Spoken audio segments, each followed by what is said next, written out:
係為咗係將呢個鳳凰山嘅自然觀景咧係引到室內嚟嘅，咁啊真係可以做到話房中有景，景中有房咁樣咯，係啦。人哋話冇到深圳就唔知錢多，冇到北京就唔知官大喎。我哋廣東人名詞。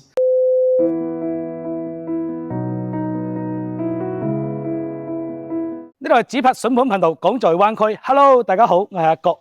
今日帶大家探下一個凡爾賽級存在嘅上榜亞洲10大豪宅之一嘅珠海翠豪鄉山項目，由華發集團同九州集團聯手打造嘅79萬平方嘅山水畫建，亦都係控稱為建築界嘅混血靚女。現代風嘅光連、法式嘅浪漫、中式嘅沉意意喺呢度完美交融。0.9嘅容積率，亦都係令到每棟別墅都獨享40%嘅綠林氧吧。背靠鳳凰山嘅地理位置，令到每位業主都好似住響國家級嘅森林公園咁。今日有幸揾到位神秘業主，我哋過去了解下住喺亞洲10大豪宅係啲咩體驗。Hello， 楊小姐。你好啊。我哋又見面啦，我哋拍下片。OK， 好啊，好專業啊。我哋啱先行入嚟嗰陣時睇到，其實呢個海棠苑嘅入住率其實幾高下嘅，估應該有5-6成啦。有啊，有嘅。當時你哋點解選擇買呢度嘅？咁翠湖香山嘅別墅啦，咁你知㗎啦，係咪？佢個獨棟設計同埋佢個生態自然環境，即係可以稱係珠海嘅頂配啦。天花板。係啦，冇錯。咁市區上入邊嗰啲別墅咧，我哋都睇咗好多嘅。當時一嚟睇到呢度之後咧，真係好心動咯。吸引咗，俾你個就係呢套城市個有城市個繁華，亦都有呢個大自然嘅景觀。冇錯啦，係啦，我哋呢個咧係啦最開闊度最好、設計最好嘅一個 A 戶型。你睇下佢哋嗰度啦，佢都係屬於 A 戶型，係，但係佢個花園咧使用面積係好細嘅啫。冇你呢個咁大。係啦，冇錯。呢度應該係屬於幾個前花園。係啦，呢個前花園。係啦，冇錯。光榮之家。係。呢度係嘛？係啊。有冇事 ？OK。有冇鞋套啊？有㗎，呢度我哋係入戶花園，係啦。呢個鞋套。你坐呢度換啦。好，唔該。哇！你呢個係咁法式嘅裝修係嘛？係啦，冇錯。好有情調。係啊，我個人咧比較中意嗰啲保養都好好啊。裝修有幾多年啦？裝修有2-3年啦，裝修2年係啦。呢度係個入戶。係啦，呢個入戶。跟住呢度有洗手間啦，同埋有一個洗手池嘅，係啦，冇錯。裝修得好靚。等我哋入去個睇下。我關翻個門先。好多蚊係嘛？係啊，有蚊啊。綠化好係咁噶啦。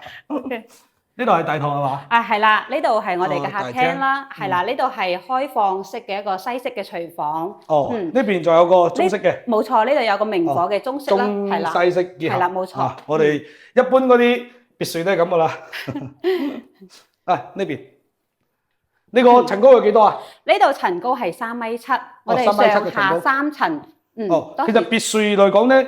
第一係佢個大廳嘅位置，同埋佢個地路係最重要嘅。係啦，呢度係個長輩房。OK， 係啦，呢度有個套房啦、長輩房啦，係咯。你呢個裝修都好靚，保養得好好，最主要係現代化嘅風格，我個人平時比較中意咯，係咯。呢啲都係做咗個公室分離嘅。係啦，公室分離嘅洗手間。有錢就係一個字，好啊！執嗰啲嘢執得好靚。我哋去睇下個地路啦。其實大家睇別墅咧比較關注嘅都係個地路。呢度個電梯咧，我哋係直通3層嘅。好，咁我哋行樓梯落去啊。保養費貴唔貴啊？1年1000幾百啦，係啦。1000幾百。保養費。呢度做咗個中空位置係嘛？係啦，呢個中空位置係我哋小朋友嘅一個平時玩啦，係咯。小朋友呢度做個鋼琴室、音樂室係嘛？係啦，音樂室啦。其實佢呢個架空睇起身好有一啲藝術感嚇。係啦，冇錯。呢個負一個層高係幾多？負一個層高，我哋係做咗40-50公分嘅加高嘅。加高。係啊，所以我哋喺呢。即係個總層高係大概應該我冇記錯應該7米幾左右。係啊，唔到7米啊，係啊。唔到7米，我哋而家係7.2米啊。華發嘅設計咧就係佢個別墅比較超前嘅咩咧？佢喺兩邊都會有呢個採光井，而且咧你係咁，即係你喺呢度企住，你唔會覺得我喺個地牢嘅感覺。冇錯，其實呢邊係屬於東邊係嘛？係呢邊東邊，係啦，呢邊係西邊。係早上係有陽光。早上有陽光，晏晝有陽光，兩面採光。呢個係小朋友個學習室，係嘛？冇錯。其實佢雖然佢係中空，但係你唔會感覺到好壓抑。係啊，唔會好壓抑啊，係。因為睇起身咧，佢個層高高啦。我哋睇下地牢好唔好？係啊，呢度落。呢邊都有採光井啊？係啊，其實我哋真係做到4面採光嘅，好多都係。你呢個整體設計其實企喺地牢個位置，其實佢個採光度真係好高嚇。係啊，冇錯。哦，呢邊仲有間房，呢個係保姆房係嘛？呢度保姆房啦，係咯。我哋睇下呢個洗衣房。洗衣房。呢個係個保姆房係啦，呢個洗手間係都係乾濕分離嘅，都係。好靚。哦，呢邊都有個，呢度出去係個採光井係嘛？係啦，冇錯。哦。呢個採光井我哋都係做咗特別加寬嘅設計嘅，同埋呢個落地玻璃窗咧，其實都係採光一個好大嘅作用咯。哦，執得好靚。嗯。呢邊係咯，感覺幾舒服嘅。我哋睇下個一樓。呢邊仲有個採光井，仲有個洗衣房係嘛？呢度係邊咩位置嚟㗎？呢個係東邊。呢邊水東邊。係啦，呢邊係東邊，嗰邊咧係有個衛浴。衛浴衛浴室。係啦，冇錯。哇！有錢人都咁玩嘅咩？呢度仲整咗個衛浴室啊？係啦，冇錯。整得好靚。哇！呢個大浴缸啊，仲有個泳。呢度桑拿啦。其實呢度整個泳池係完全冇問題㗎。係啦，呢度仲有個桑拿室咯。你呢個其實你東邊同埋呢邊應該係南邊，呢邊左手邊應該係東邊，係嘛？係啊。其實佢個採光度你睇到好似今日咁，我哋而家下午啦，呢個採光度 OK 嘅。係啊。呢個係個桑拿室係嘛？桑拿係啦，冇錯。可以俾個鏡頭睇下。仲整咗個濕蒸係嘛？係，乾蒸濕蒸。哇！點解呢度你哋唔整嗰個牆嘅？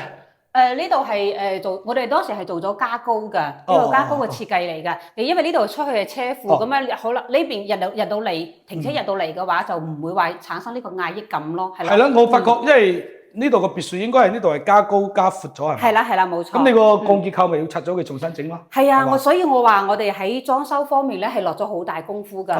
係啊，即係我哋個加咗鋼鐵啦，同埋嗰個混凝土啦。呢度係個呢個負一樓係啦，換鞋嘅，換鞋換衫嘅，一日到嚟。呢個係車庫。呢度車庫出到去，我哋係個3位嘅車庫。即係每一層都有3個停車位啊？係啦，冇錯。可以俾個鏡頭睇下。呢度係車庫直接入戶。係。入邊仲有個收納室係嘛？係啊，呢個係等於係收納室啦、倉庫咧咁樣，嗰啲垃圾嘢咯。貴重產品係嘛？我哋去上邊睇下，好唔好？OK，呢度係我老公平時係好中意喺度寫字畫畫啦，係啦，即係寫字嘅話，我應該了解過。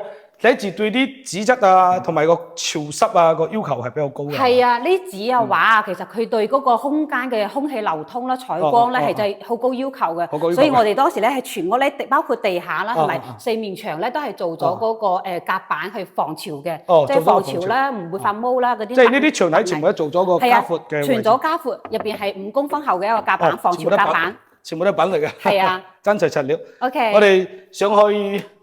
個2樓睇下係咪？2樓係啦，好啊。其實你呢個裝修真係幾靚嘅，幾有啲現代感。現代感啦，其實都係符合大眾嘅中意嘅風格咯。而且咧個即係通風度同埋個採光係絕對係夠嘅。我係見過好少別墅個負1樓會有咁嘅採光。冇錯。好。我哋呢邊電梯。哇，其實你呢個電梯做得好好，因為全部都係啲玻璃啊，睇起身個。係啊。俾人個感覺比較舒服啲，四面通透係咪？係啊，當時使咗唔少錢嘅，呢度都。呢個電梯係每一年只需要俾保養費就得㗎啦。係啊，保養費或維護費。整個電梯應該都要幾廿萬吧？30萬咯。3萬。3萬先可以啊。前面呢度係休息區啦，係嘛？呢度係我哋嘅2樓，睇下樓上係啦。2樓正嘅。呢度係客廳啦。呢度即係嗰啲會客廳。係啦，會客廳。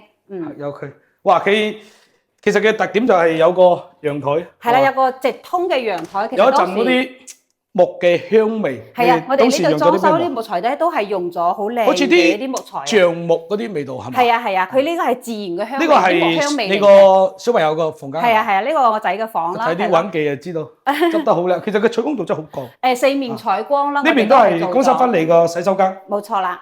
我哋睇下主人房。OK。人哋呢個設計，其實海棠園嘅。佢個頂咧係一個少少尖嘅，其實好多人比較中意嘅呢個風格，即係都唔會話填平佢啦，或者攞嗰個吊頂啊拉平佢，其實冇咯。係啊，整咗個造型。即係外邊睇個造型咧，咁樣會係靚啲咯。呢個就係你哋嘅主人房。係啦，我哋主人房。哇！呢個主人房整嗰啲瀉石嗰啲大理石，呢啲全部雲石嚟㗎係嘛？係啊，呢啲都係我哋用咗比較好嘅質量嘅深礦大理石啊。哦，都係乾濕分離嘅。係啦，都係乾濕分離。呢度仲有少少嘅陽台仔，真係靚。冇做浴缸咩？呢邊冇做浴缸。哦，因為你負一有咗。係啦。呢度係衣帽間。哦，呢度衣帽間。我哋睇下個側邊個陽台位。OK， 呢度係直通嘅陽台咯，出到嚟。哦，直通嘅陽台。係啊，當時真係亦都係好中意呢個環境。你睇下成個鳳凰山盡收眼底啦。咁呢個係直通嘅陽台，係啊。應該隔離就係鳳凰隧道，呢邊就係同家，後邊就係高山區。北師大。係嘛？係啊！大學城全部喺度，中大啊嗰啲全部喺度。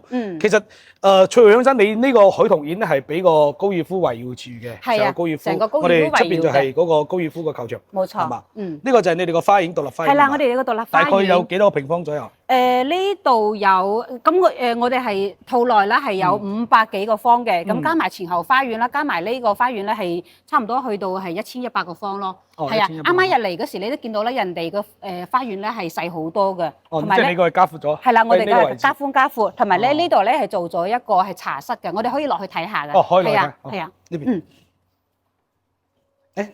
你試下去，我關下門。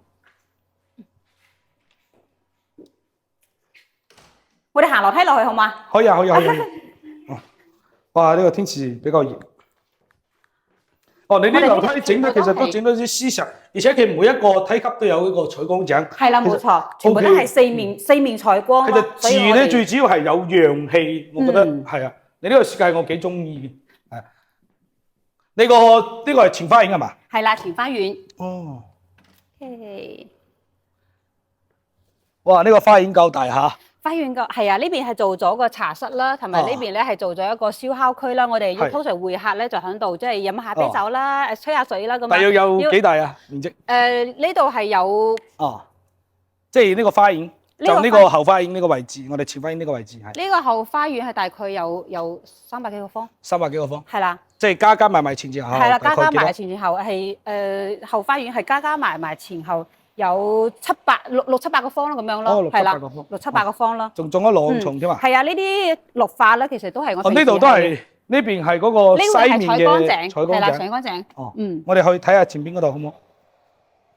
前邊，你個花園咧，其實你個比較貫通嘅就係你四面都係有花園嘅。係啦，冇錯，我哋呢個戶型咧係比較。即係稀有性嘅，最獨特嘅一套係4面花園嚟嘅，其他嗰啲係得2面花園嘅啫。呢家諗住賣咩價？我哋坐低傾下。好啊。你哋個茶室喺呢度係嘛？係啊，我哋茶室喺呢度。哇！你呢個茶室都整得好大喎。係啊，呢個係我哋自己擴建嘅一個茶室啦，同埋呢度綠化。自己後期特建嘅。係啦，冇錯。整得好靚。OK。哇！呢度就係你個茶室係嘛？係啊。同埋咧，我哋自己打理咗呢啲綠化咧，係咪好有藝術感？即係大概裝修使咗幾錢啊？裝修我哋成間屋啦，軟硬裝修大概係去咗800萬嘅。軟硬裝大概使咗800萬。係啦，咁當時我哋係21年嘅時係買翻嚟，其實係冇坯房嚟嘅。其實楊小姐，我啱先大概行咗一圈你個別墅啦，同埋個裝修啦，同埋啲價格啊，其實我都。即係比較認可嘅，對傳統嘅別墅嚟講咧，我打分係比較高嘅。係啊，其實真係好似你見到咁樣，我哋嘅成個裝修咧，其實真係花咗好多功夫㗎。我哋齋呢個設計費咧，其實都去咗60萬。即係齋呢套樓個設計費。冇錯，咁當時咧，我哋嘅設計理念咧就係話，真係可以做到呢個四面採光啦，4面通透啦。因為3層咧，我哋包括呢個茶室啦，我哋都係做咗係落地玻璃嘅，係啦，即係為咗係將呢個鳳凰山嘅自然觀景咧係引到室內嚟嘅，咁啊真係可以做到話房中有景，景中有房咁樣咯，係啦。包括嗰啲設計嘅材料啦、選材啦，我哋都係用咗好高質量嘅材料去做嘅。我今次睇咗下你個洗手間主人房嘅洗手間位置啦，同埋你個樓梯口啦，同埋你依家鋪個地磚啦，其實都係啲石頭個質量其實幾好嘅，深礦嘅大理石。怪之咧，我睇咗，因為你前屋係冇做呢個尾房，因為一般我哋入去睇啲普遍嗰啲屋咧係要做美縫噶嘛，你嗰個係冇做到美縫，係直接係無縫連接。唔會㗎，我哋呢啲細節位做得好好。係啊係啊，呢個咁樣嘅話，美觀感上邊會好啲咯，同埋呢佢係啊成片過咯。呢啲美縫嗰啲咧，你耐咗之後佢會甩㗎啦，其實係啊係啊，而家唔會再做嗰啲㗎啦。你整體呢個裝修花咗幾錢啊？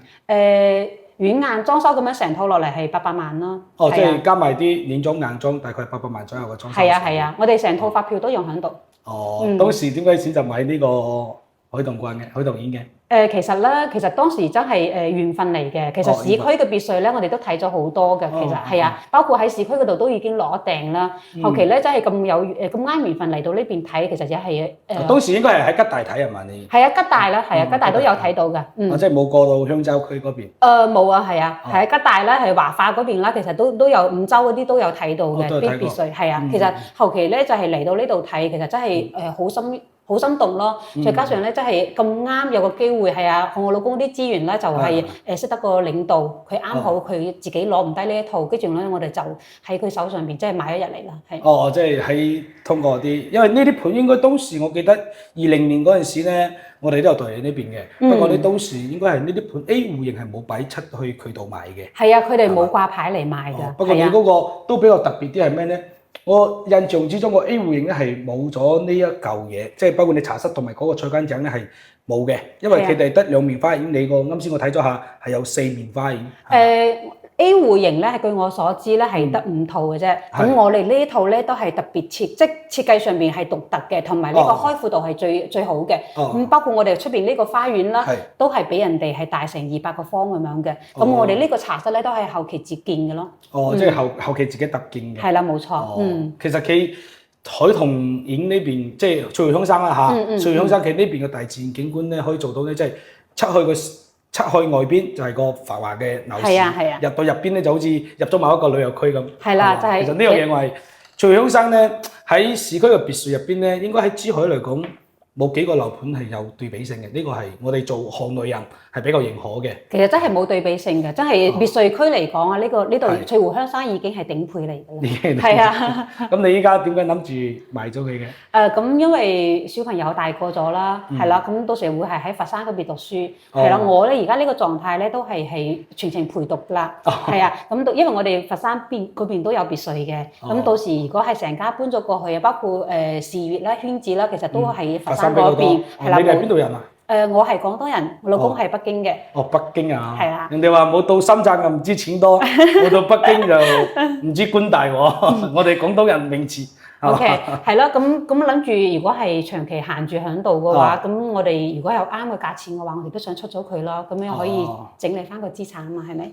即係準備搬咗去佛山，咁啊放喺度又係放，咁啊諗住如果有好嘅價錢就賣，係咪？冇錯，係啦。依家你有冇心目中個價位啊？其實都有諗過嘅，咁當時因為我哋係21年買入嚟嘅，我哋買入嚟嗰時係2200萬毛坯啦，咁啊裝修啊去咗800萬啦，係啦，咁我哋如果諗住有啱嘅價錢嘅話，係2800萬呢個價錢我哋都可以接受嘅。即係2800萬。係啦。其實喺海棠苑呢入邊咧，其實放盤嘅應該就得1-2個咁上下，應該唔多係嘛？係啊，唔多，係啦。即係計我哋係統計住得一套。毛坯嘅賣緊好似係2000萬左右吧，2100萬左右吧。但係你話你按照市場價，你當時買翻落去加埋你個裝修成本，大概係3000萬個造價啦，係嘛？係啦。如果你依家呢個咁嘅環境咧，你諗住話係2800萬咧，我覺得即係對於市面上嘅接受嘅客戶群體，呢個係第一個方面啦。第二個方面咧就係你呢個價錢對比一手個吸引性唔係好強。咁樣啦，因為咧價錢相對價錢嚟講，價錢唔係我哋唯一考量嘅。咁我哋係啦，我哋最緊要咧係睇有緣嘅客戶咯，有緣即係可以交到朋友嘅。咁我哋賣低少少，咁咪又點樣啊？係咪？係啦。如果相對價錢純交易嚟講，我哋希望可以即係遇着到一個係可以欣賞佢嘅主人啦，就咁樣咯。即係講嘢唔講錢啊嘛。係啦，冇錯。咁啊，你哋可以發揮下你嘅資源咯，或者係你嘅專業度咯，可以俾個建議俾我哋嘅就係咯。其實按照因為俾個價錢冇乜好大個可對比性，因為依家一手毛坯嘅賣緊，如果獨棟嘅話都講緊都要2000萬到3000萬啦，即係好似你呢啲可能嘅花園冇你咁大啦，固然啦嚇。